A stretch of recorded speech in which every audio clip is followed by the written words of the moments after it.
মালঞ্চ নদীর তীরে অবস্থিত মুন্সিগঞ্জ বনটহল ফাঁড়ি সুন্দরবন রক্ষার এক নীরব প্রহরী এবং পর্যটকদের জন্য সুন্দরবনের অন্যতম প্রবেশদ্বার।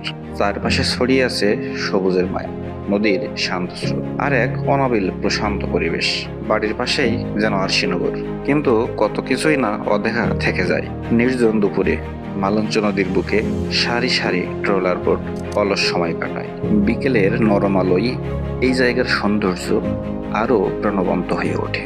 সকাল, দুপুর, বিকাল কিংবা সন্ধ্যা, প্রতিটি সময়েই ভিন্ন ভিন্ন সৌন্দর্যে নিজেকে মেলে ধরে এই জায়গা। চারপাশে পর্যটকদের আনাগোনা, কারো চোখে বিস্ময়, কারো মুখে প্রশান্তির ছাপ। বিকেলের দিকে কেউ কেউ বসে গল্পে মেতে ওঠে, নদী, বন আর জীবনের গল্প। সুন্দরবনের প্রবেশদ্বার হিসেবেই নয়, প্রকৃতিকে অনুভব করার এক অনন্য ঠিকানা। মুন্সিগঞ্জ বনটহল ফাঁড়ি অবস্থিত বুড়িগোয়ালিনী ও মুন্সিগঞ্জ ইউনিয়নের একেবারে সংযোগস্থলে। এর পাশেই রয়েছে সাতক্ষীরার একমাত্র সুন্দরবন লাগোয়া ইকো পার্ক, যা এই এলাকার আকর্ষণ আরো বাড়িয়ে দিয়েছে।